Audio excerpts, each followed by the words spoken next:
And as we launched last year, no, nga atong gidevelop ang ato ang kanhi nga Misamis Occidental Aquamarine Park into Asinso Misamis Occidental Resort and Aquamarine Park with a Maldives inspired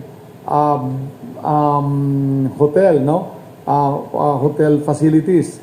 So yesterday there was that presentation of the contractor kay ato man ang design and build, no, og makita ninyo diha nga gakamulo na og trabaho sa karsada sa land development og paingon didto sa unya sa dagat na didto usab ibutang ang mga villa for this particular project, so that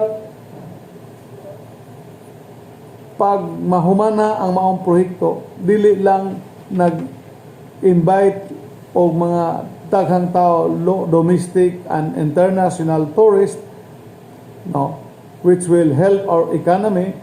It will be also one of the local revenue sources, no. It is a revenue generation project. And last February 14, atong na balitaan, no, inyong nabalitaan nga atong gi soft opening ang atong Asinso Global Gardens, no. And kaluoy sa Dios, medyo bisag wala pa mahuman ang full design, no, but based on data nga nag-increase ang mga dumudoong, no, domestic tourists, and there were few already who are foreigners who were able to visit the area.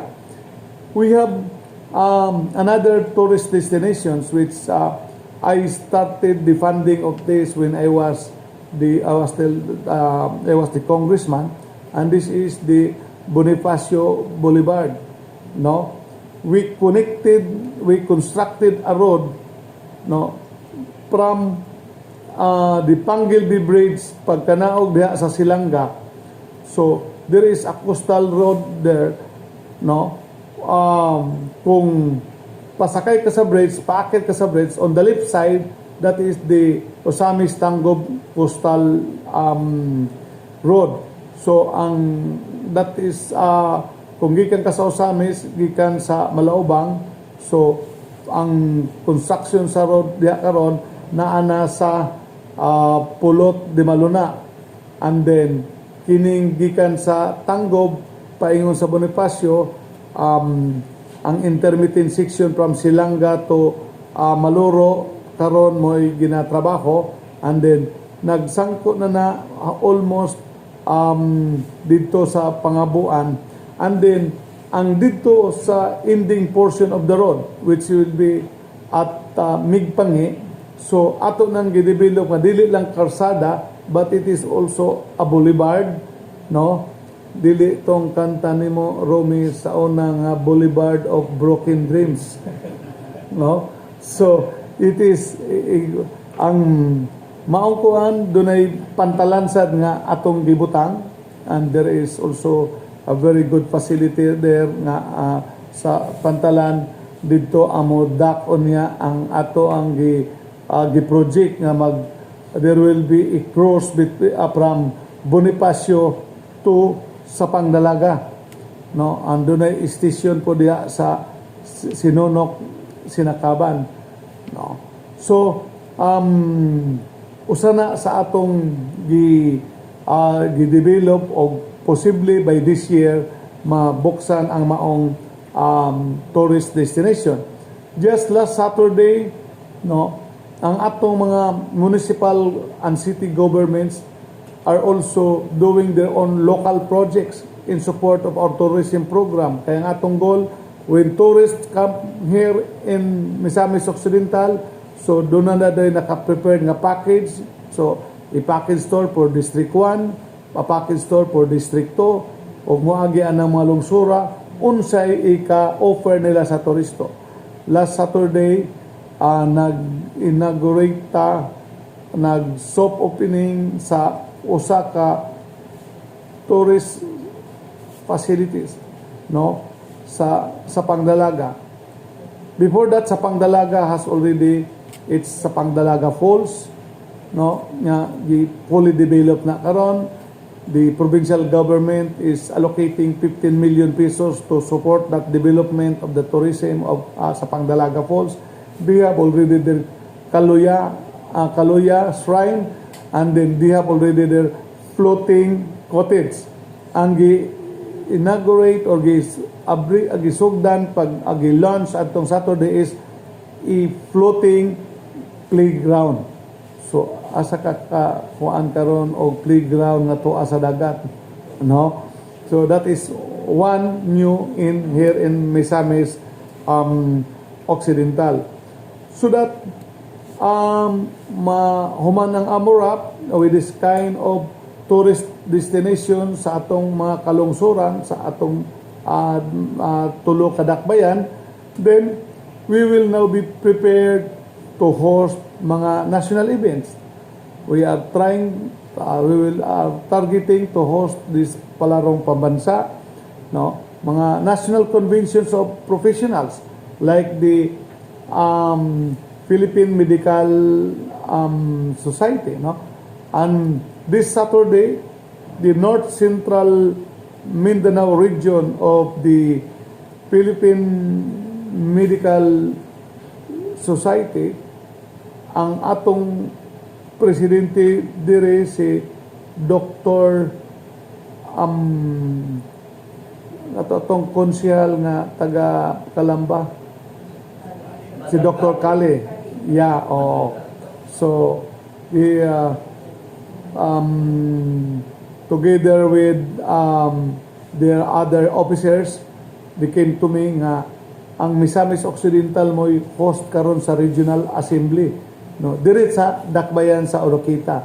Mga about mga 150 to 200 doctors within the region will converge here, and then ang ilang activities pag about early morning sa ilang mga national officers, no, human sila mamahaw dito sa Clarin, mo diretso din sila sa atong Asinsaw Global Gardens, no. So probably other organizations like the PIC, the civil engineers, mga private or business organizations, no? So sa masonry na so-called annual communications which will be every year na be attended by the members missions throughout the country. So Misamis Occidental are preparing geared towards that kind of hosting that kind of event. End of the year, December 25, no. So na igo ta sa Shoreline calamity, no. There were about 21,737 families which were affected. 77,270 individuals, and there were about 13,244 families which were displaced, no. And the damage for the infrastructure for District 1, no, is 1.8 billion 52,522,000 pesos. Dako-dako ang damage sa District 1, labi na gayo diri sa dakbayan sa Oroquita tungod sa pag-overflow sa Layawan River. And then the Tuliyok Bridge also became unpassable. So munang niabot og 1.8 billion. A total is 2,205,100,000 pesos and 511 pesos and 32 centavos. In the case of sa agriculture, sa atong mga irrigation dams, District 1, 105 million, and District 2, 91 million. Kining sa irrigation dam, importante kay ni tungod sa ato ang desire lagi nga mga farmers makabalik dayon og pananom kung nangawas out magaling makabalik dayon og land prep, no, kay tungod lagi sa katuyuan nga ato nang nahisgotan sa unahan. Mag-unsa man ay kung ang irrigation dili ma-repair, no? So mo ning ato dayon gitagaan og pagtagad the immediate repair na gi-undertake sa provincial government in coordination with the technical supervision of NIA kay wala man sila pundo.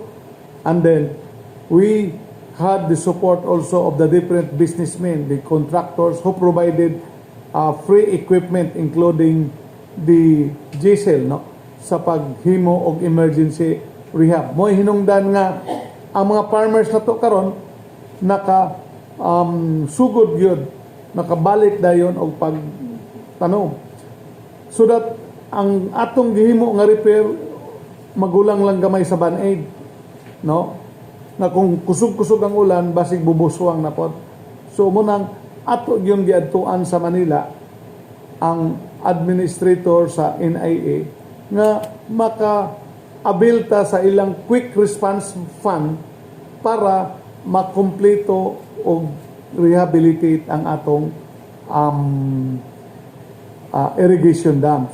O kaluoy sa Dios, it's now being processed ang maong suporta sa NIA from their quick response fund.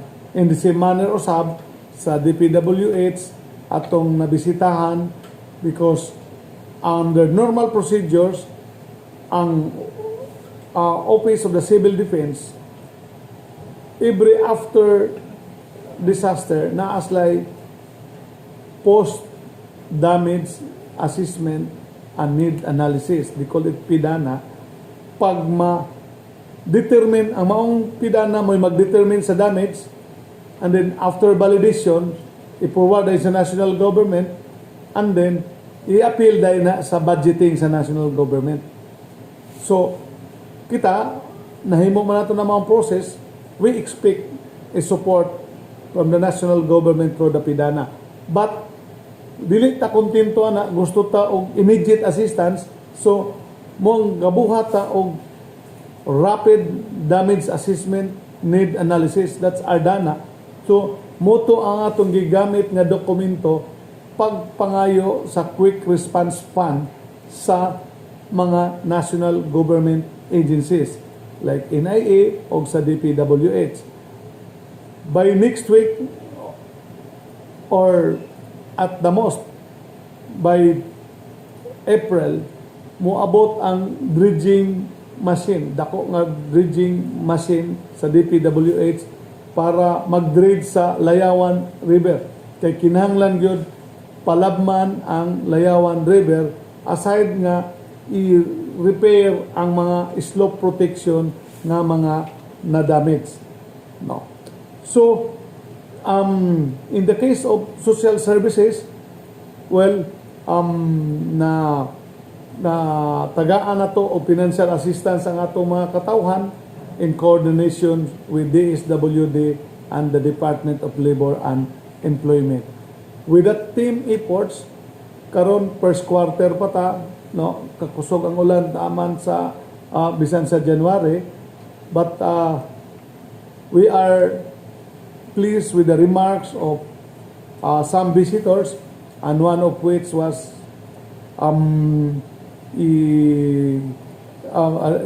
staff of ABS-CBN who said nga when she was here last February na ingon nga dako kayo damage ang Miss Oak, ang Oroquita City, apan sa nakita niya mura man og wala maagi og kalamidad ang atong probinsya.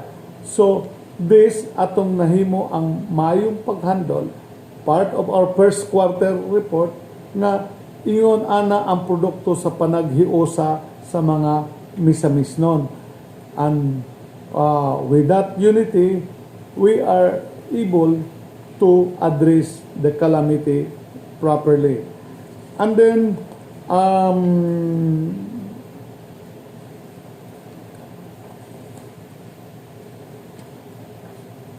last program nga atong na-finalize for this quarter, which will now be implemented with the opening of classes of the first semester for 2023-2024, ang atong one family, one professional, no? So na more or less na finalize na ang guidelines which will be ready for implementation. No. We aim to target 10 to 15,000 students to be served to benefit this program starting the first semester. This program originally gitay up na to sa Unifast, no?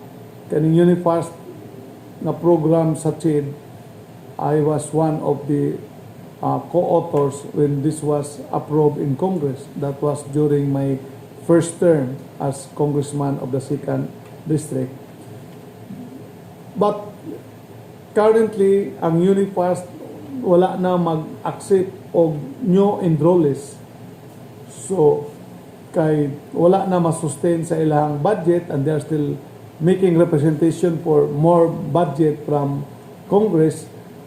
But katong mga naka-avail na para gyud makahuman to, so sila may ato ang tagaan og priority katong mga third year o fourth year, no, para gyud nga dili masayang ang investment sa gobyerno og makahuman.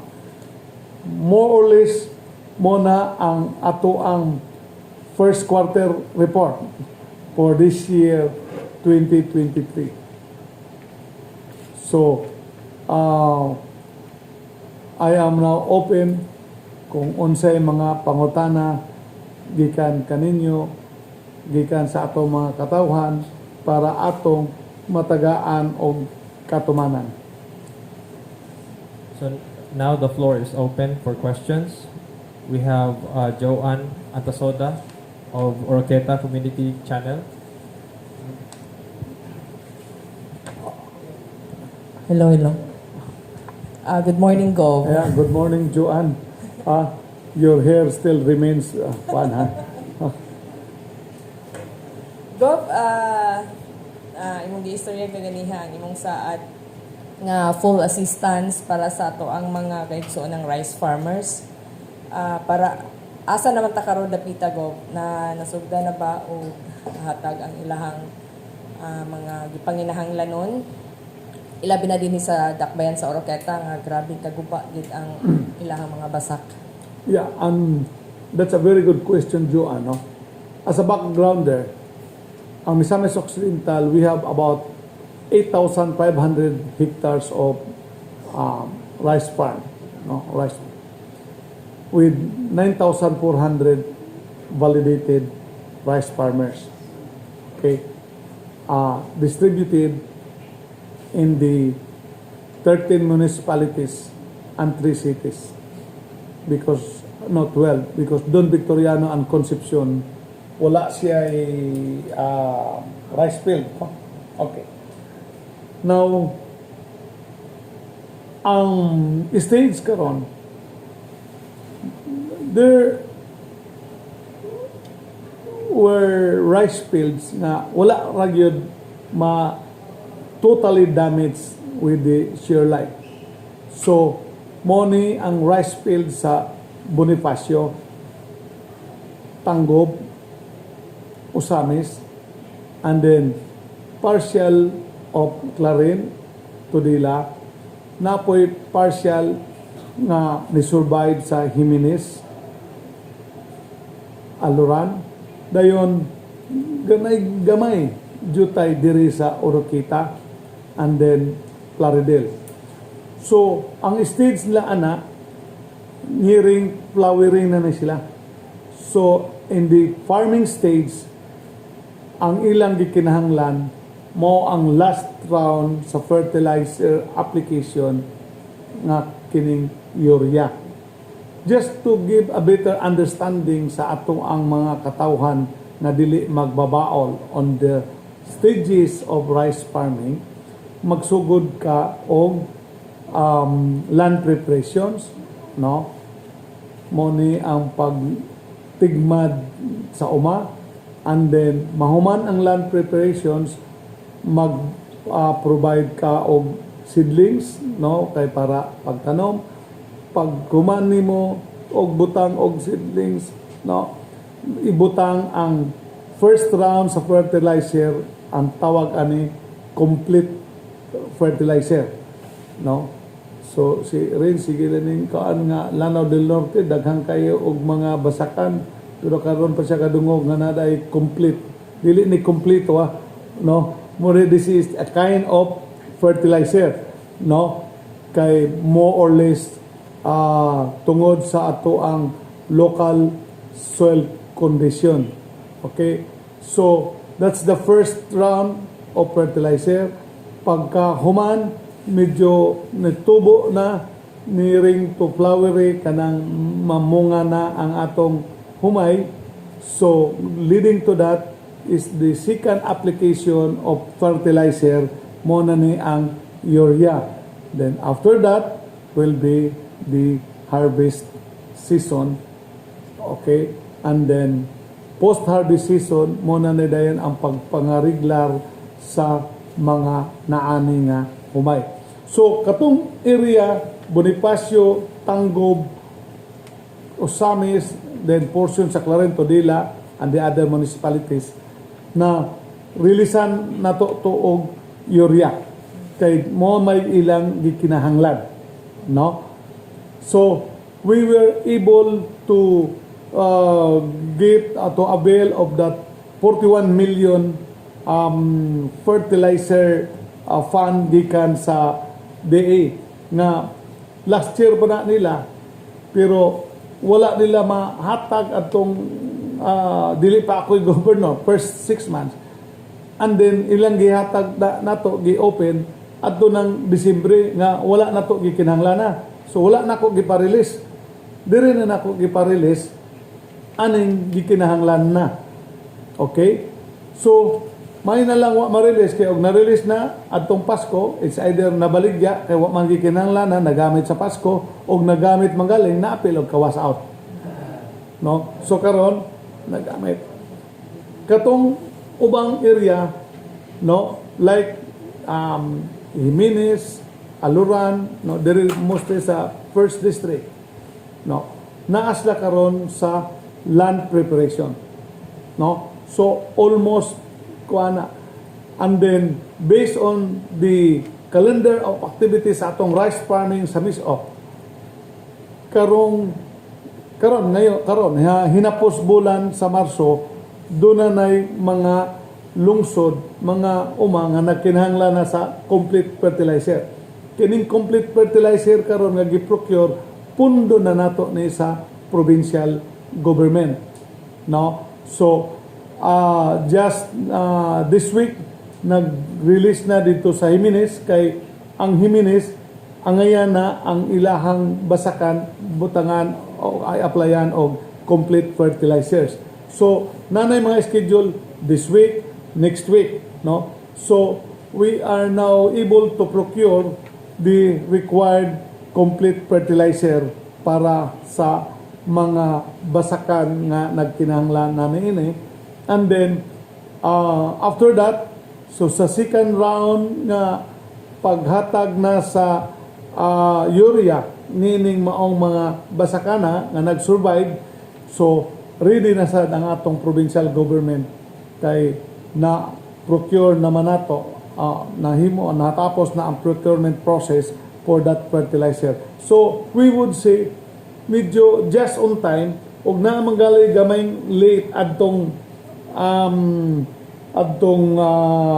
second round, no, sa Bonifacio, Osamis o Tanggob, medyo tungod to sa supplier nga wala maka-deliver dayon, no. So hopefully ang minimum croppings per year there sa ato is 2 croppings, no. Tungod sa calamity, posible unda to nga usa ka cropping na lang. Like the city of Oroquita. Tungod sa dami sa 90% sa atong basakan diri sa Oroquita, murag gikinahanglan pa usa ka tuig pag redevelop adiserta makabalik og tanom. But in the other areas, no, atong napaningkamutan, no, in coordination with our technical team, the DA, and strong collaboration with the farmers, nga ato gyapong mahimo ang duha ka croppings for this year despite of the calamity. Go follow up. Ang full assistance mahatag sa atohang mga farmers every kanang cropping nila or once ra sila maka-receive din unsa sad ang ilang counterpart? Every cropping ginian, no? And then that's a very good follow-up question. Unsay counterpart sa farmers? Ang counterpart sa farmers kakugi ra gyud. Di ba? So mo ni niya nga motivation. Kung magkugi ang atong mga mag-uuma, naa ang inyong gobyerno sa inyong tapad, tambayayong ni para pagkabot sa maayong tinguha nga mo increase ang production kay makaayo sa ekonomiya, makahatag og self-sufficiency nato sa maong gikinahanglan sa rice ug labaw sa tanan, maka pataas sa income sa atong farmers, and then mostly of our farmers belong to the below poverty line, no? Ang atong poverty incidence is 21%, that is as of last year, no? So we are trying to reduce it this year, no? Og kining atong pagsuporta sa farmers is just one of the strategies in reducing the poverty incidence diri sa atong probinsya. Last follow-up na lang gid ko. Yeah. Kuan, kining bahin manggod pod sa rice farmers man atohang natutukan karon. How about sa mga fishermen kay mostly nagkuan pod sila nga makadawat ba pod sila og saying ayuda from you? You are right there, Joanno. Ang atong bureau of fisheries akong gisumon, no, kay asa man ang regular program nato nga magsuporta sa ato ang mga fisher folk. Kay doon ako'y although to be validated nga reports nga doon na to stay programa para sa fish cage, pero na-release ang kwarta, wala gapon mag-operational ang fish cage. So, by next week, no, hopefully, the BFAR head and if not the regional director, no, I will have to sit down para matagaan og suporta ang ato mga fisher folks. Although, doon natin mga fisher folks nga nianhin nato dire nga nagkinahanglan og livelihood support nga ato sang gipang tagaan, no? And not only the fisher folks, but we have also the other farmers like kaning sa mga highland rice farmers, no? Dili basakan, and then sa ato pong high valued crops. So naa diha ang atong agricultural office nakaalalay sad, pero ang ato sang natagaan karon gusto manggod nato gud nga dili bitaw nga tira tanan den pagkahuman walay klarong agi, abog-abog lang, no, pero walay klarong agi. Ato yung itaga kuaning sa rice farmers kamo may daghan mo po'y major, and then of course wala nato biyae ang uban, pero in the long run, no, ato matagaan og sama ka focus nining atong mga rice farmers. Thank you. Thank you so much, Gov. Now, we'll move to the next question. Sir Romy Macalisang of Best Channel.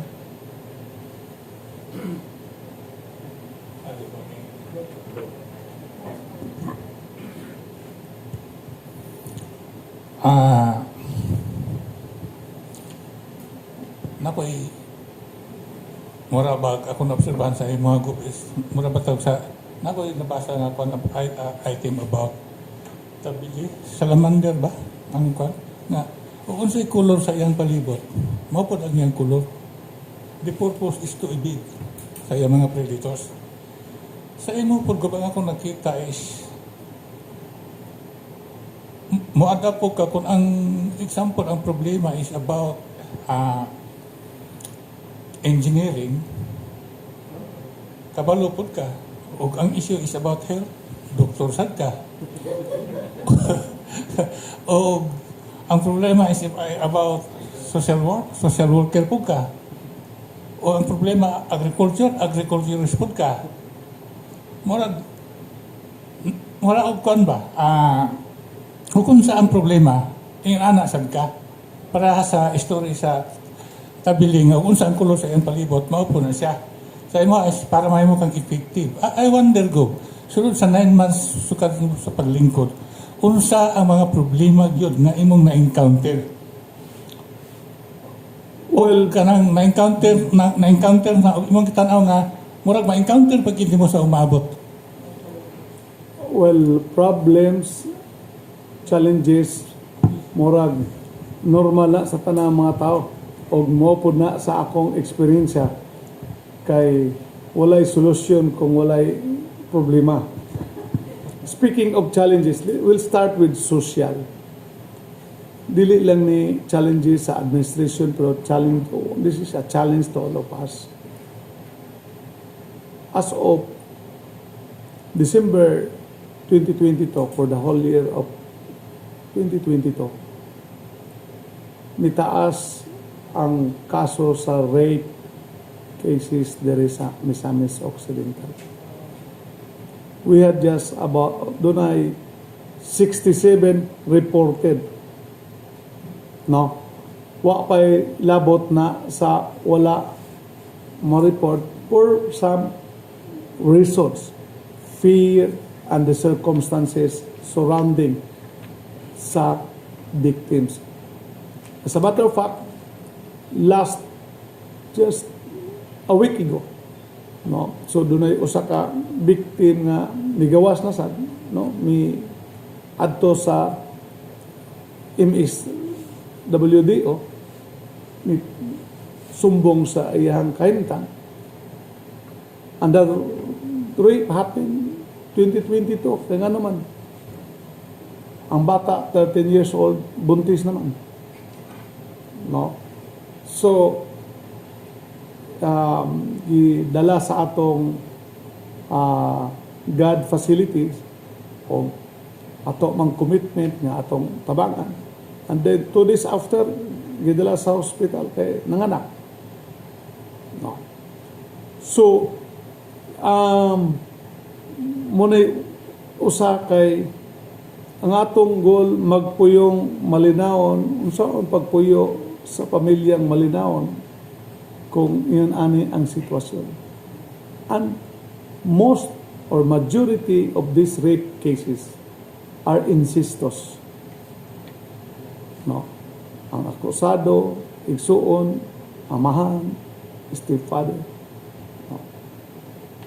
So, usa na nga medyo kay siyempre dili nimo dayon diretso istorya ang within the family kay medyo complicated po ang ilang sitwasyon. Usay matingala ka na ang inahan konsentidor, no? Usay makuan po tungod kay ang sitwasyon ang akusado stepfather and then medyo daog-daogon po ang inahan. So muna usay ang bata dili na lang makasumbo. So this is one of the challenges nga I need all your cooperation. No. Ay atong kuan ni karon kung unsaon paghandle, unsaon pagsugong. Although on the legal aspect we are very strong and supporting the cause of sa mga victims, no, nga matagaan og strong message nga this administration, the team Asenso, will not compromise this kind of cases. Of course, capital administration nagapon tay mga challenges dire. We are streamlining the bureaucracy. Last year, when I assume, there were about 1,530 job orders. No. So, atong gina-assess kung naabay trabaho, no? And then, kung katong gikinahanglan, atong gipadayon. Mostly in the medical side. So, na-reduce na to 700. And, last year at the end of December 2022, we were able to save 45 million pesos out of the reduction sa atong job orders. No.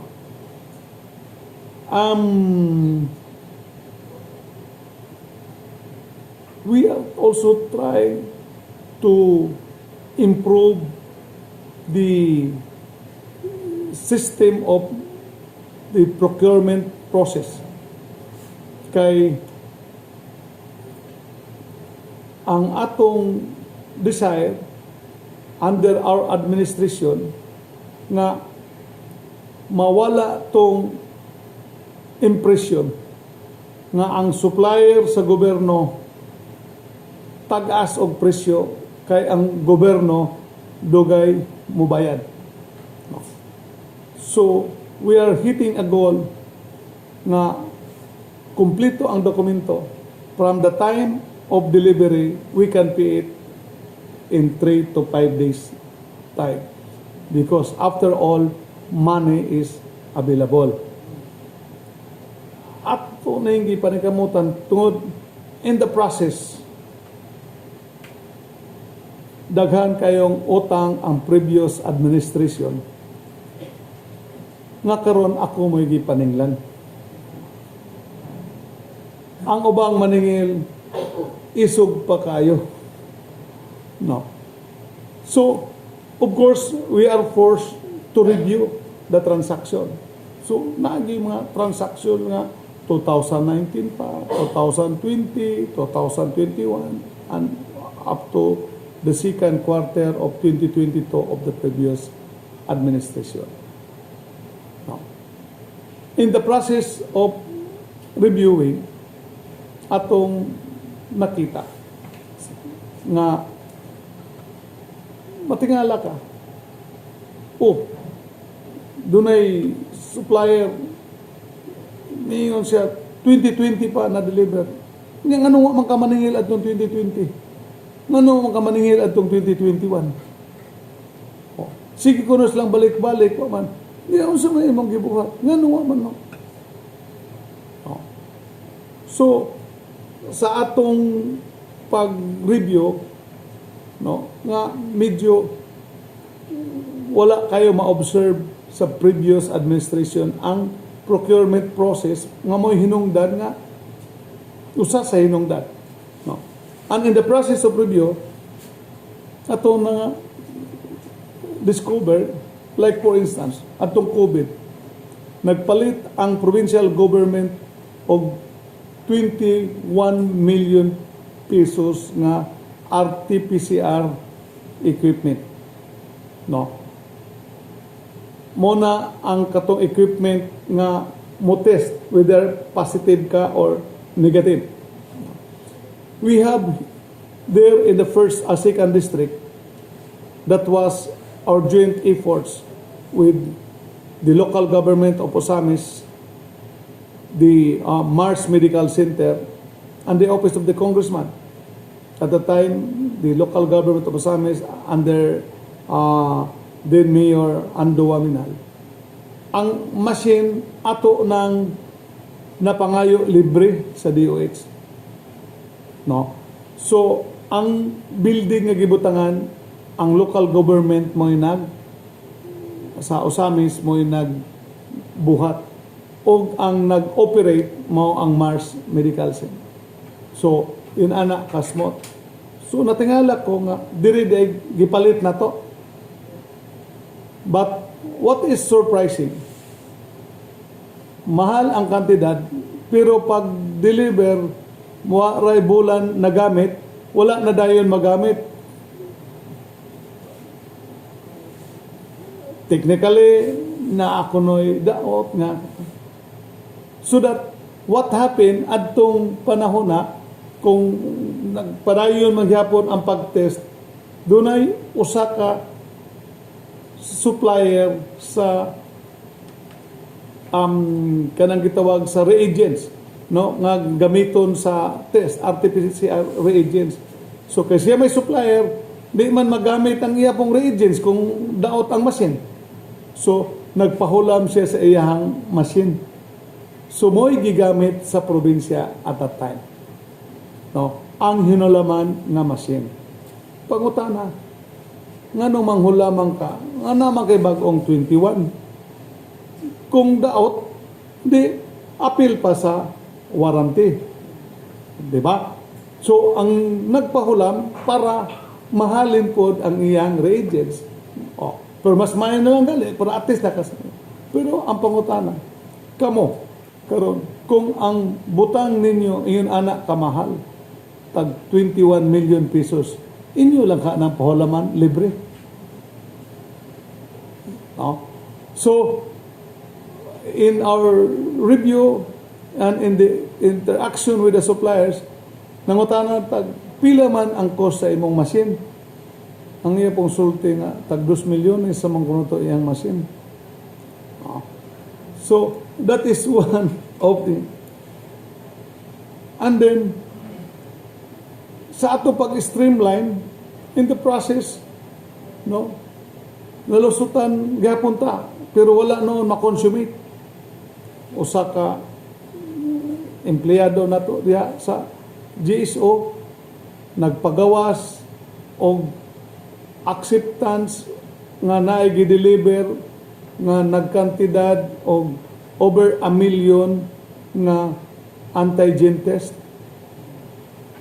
Mayon siya based on the record nga iyang gipirmahan, December 5 ang gi-deliver ang maong antigen. Hapit na to, kompleto na ang process for signature na nakang voucher. Dito na nato na-discover nga there was no delivery. No? That's ghost delivery. So, ang usa ka inspector, in the course of the investigation, nganong himpirma man ka? Misalig lamang gud ko niya, sir, dayon, dito ganit ko sa Provincial Engineer's Office, ana niya, gipapirma, giingnan man ko nga to ana dito na deliver. No. So, that is in our desire for good governance. Naning kamot pero naa within your organization. Muna ang atong good governance principle which we are adapting sa Team Asinso. No? This is province-wide.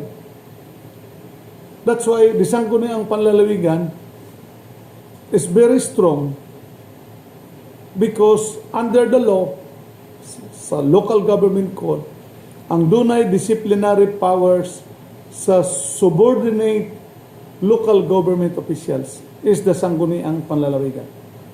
So, unsa may subordinate officials sa probinsya, mo ni ang mga official sa municipal and city. No. So, sa municipal officials, so that there was a case of great honesty, no, nga gifile against the mayor of Bonifacio, no, kay nagloan of garbage truck and that of an excavator, gawas nga second hand pa, overpriced pa. No. And there were other irregularities discovered by the COA later on. Lisang ko na ang panlalawigan.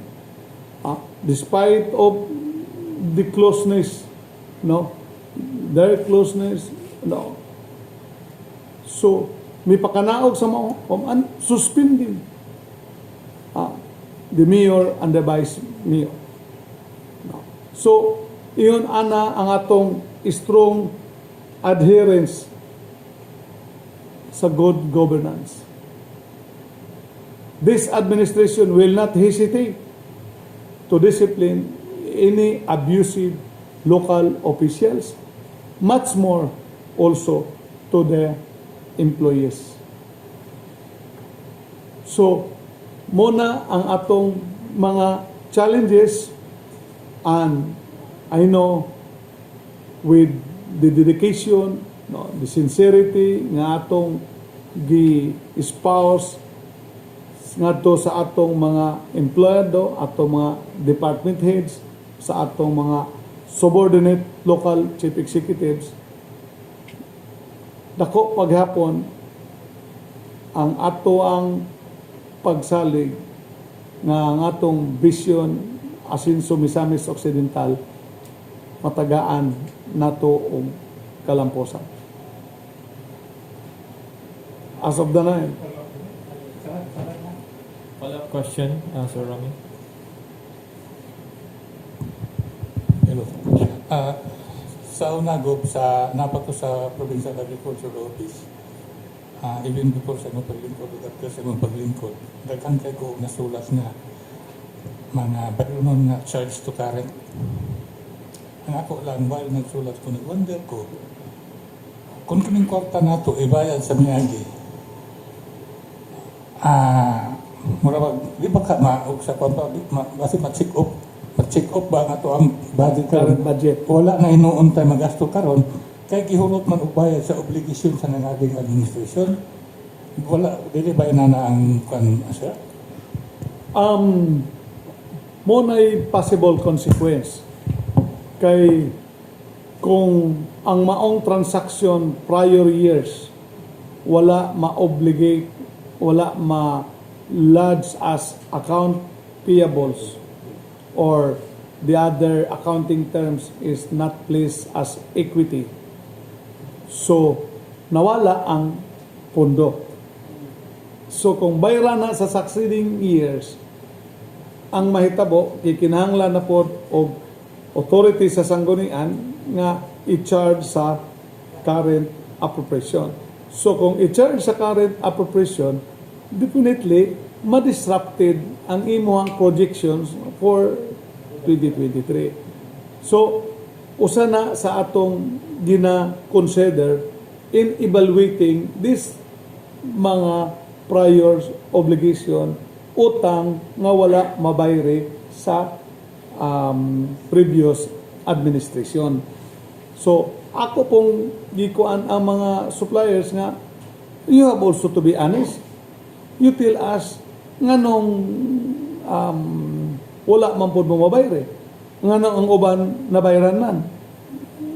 No? So, there are still some facts and situations that has to be looked into. Kay, ganit doon ay usa ka supplier. No?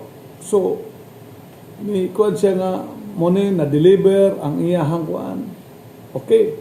Then, we look into the transactions, the purchase request, no, the process in the back, and then atong nahibawan nga ang maong equipment wala day gikinahanglan na sa maong end user. Atong gipangutana ang department head sa maong department. Nganong nag-request man kaaning wala man nimo ni gikinahanglan na. Nag-request kag si arm equipment nga wala man day kay operating room diha. Nganong ni pirma man ka? Ang tubag pod sa maong chief of hospital nga gitawagan ramang ko kung agub o gipapirma kay na ariglo na kuno ng maong. So those are the situations nga first atong i-determine ang necessity. Of course, we have also to consider the side of the supplier because they are taxpayers. Dayon, basta legitimate lang, nanginabuhi po na sila. And this should not be also be damaged just because dili sila po mabayaran sa gobyerno. So, you have to look into the transactions. Then kung angayan bayaran, na-follow ang proseso, then pangitaan na itong pundo. Kaya usama nang kung makadisrupt sa itong 2023 current operations. And then, maapektuhan ang atong direction for 2023. O akong ipaabot nga to sa atong mga kaigsunan na ang all local government units who are mostly IRA-dependent, nag-reduce gyud sa ilang budget sa 2023, lower than 2022. Nga naman, kay niubos man ang IRA or NTA this year. So, like in the case sa ato sa probinsya, 1.8 billion ang atong IRA for 2022. Karon 2023, na-reduce by 300,000. So, 1.5 billion. O para sa kasayuran sa anan, ang hinungdan ng pag-ubos, tungod kay ang principal god sa pag-release sa IRA, gibase na sa income sa national government in the last 3 years. So, karon 2023, income atong 2020. Tungod kay nagka-COVID man, so ubos ang ato ang collections sa BIR on that year. Medyo ubos-ubos gamay. So, karon mo na nga naapektuhan. But even nga IRA dependent ang Misamis Occidental, ang atong budget sa 2023 wala maubos.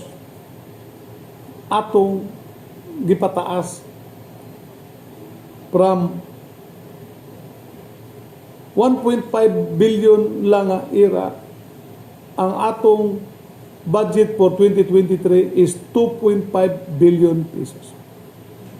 That's 1 billion higher from our IRA or NTA allocations. Unsa may hinungdan o unsa may buot ipasabot, taas ang atong budget tungod sa atong mga programa, kaning atong miyusla ambitious, but this is what the people need, di ba? Pre-hospitalization, tiwaso na to ng kanang atong Torosium program para kaning atong one family, one professional, kaning atong full assistance sa ato ang mga farmers. Kaya suma total acts of administration and the cost of that mo gray abton 2.5. So kung magsalig ka sa 1.5, wala nang programaha asa makagpundo.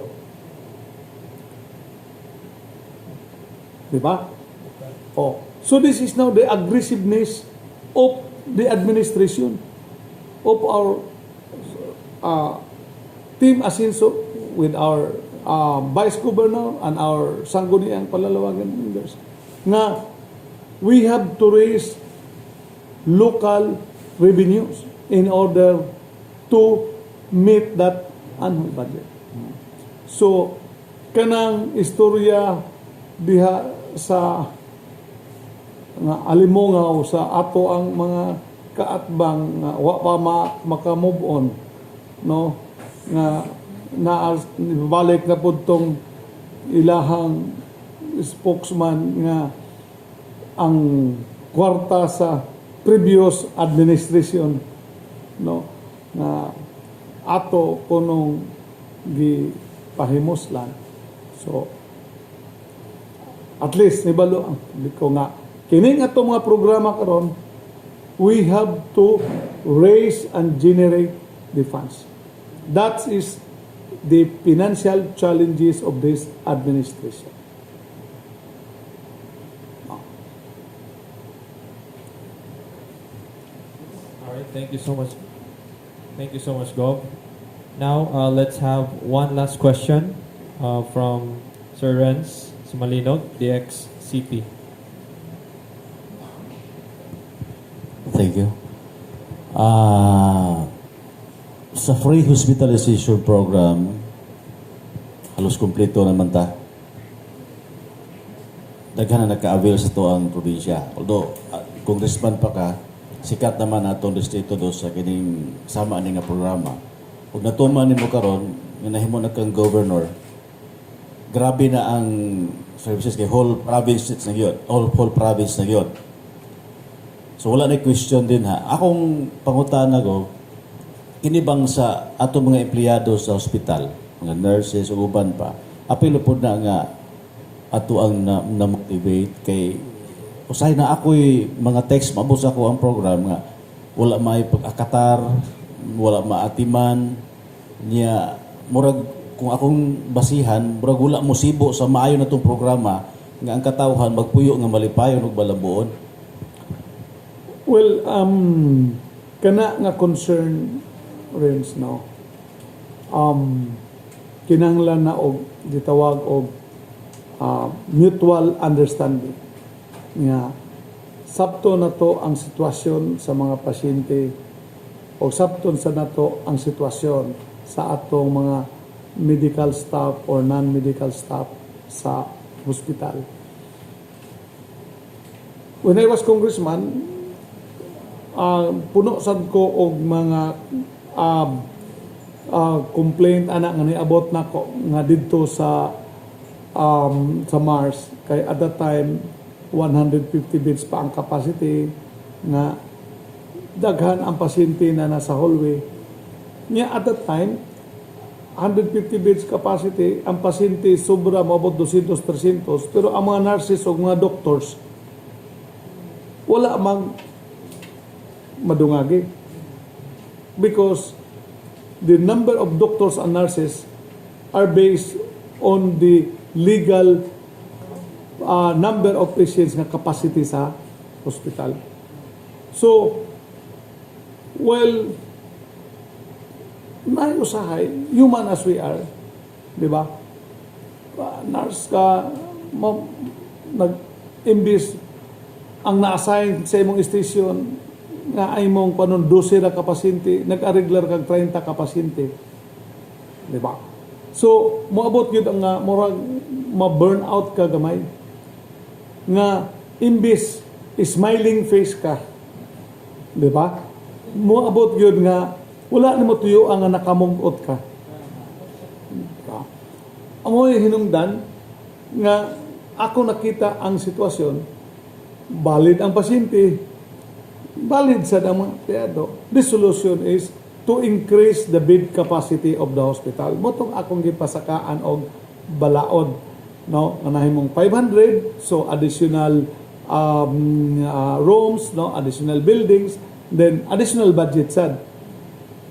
Sa ato karon nga that was really the kuan sound. No, pero kaloy sa Dios na improve na nato, no. Pero naagyapoy kuan, no. Pero sa iyo nilagay mo na iyon nga sa pagsabot ba, no. Kay ang ato biya karon nga mga empleyado kung masayop sila sa akong giingon nga mayor gani, mga officials gani, ginadisiplina empleyado. So, ato ginagipina explain, gisyokos, to give their explanations. And there were employees that were reassigned for reason of such particular. So, I would say nga, gamay lang ang pagsabot, but pretty sure valid complaints i-entertain na sa management. I-entertain na nato. No? Sige mo ngayon nga pag anak ninyo kung walay tambal, fix mo. No. Usay yun nadili. There was a time that was I think November last year. No. Nga nahibalo ko nga nahotdan dayog tambal dito na sa laing tao. No. So, when I confronted the chief of hospital and the doctors, so, ni-admitan po sila. No? So, naghapon, na medyo napaghapon tong mga hugas kamay, tinodloay, but I took it as a lesson learned so that on sa pag-improve.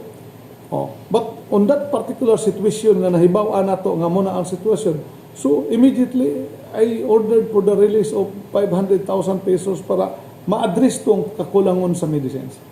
No? So sa akong gingon, ang atong procurement process sa diri sa Kapitolyo, while na-improve na og maayo kay majority, no, or I know dili pa pod perfect nga makabayad naman ta og 3 to 5 days, no, na naman tay mga supplier nga nabayaran nato 3 to 5 days kompleto pa ando. So well, sa akong giingon natay pa gi-improve sa system, na pa pud tay gi-improve nga attitude or behavior sa atong mga empleyado. So side by side muna ang ato karong ginailigla. That is part of the challenges that we are facing.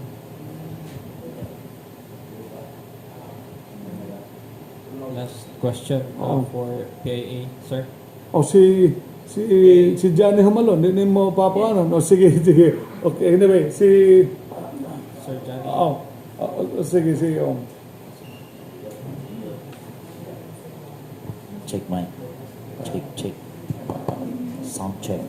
Hinay man. Okay, operator. Sound check. Murag, para mo kusog-kusog na, ipakita na imong Armalite.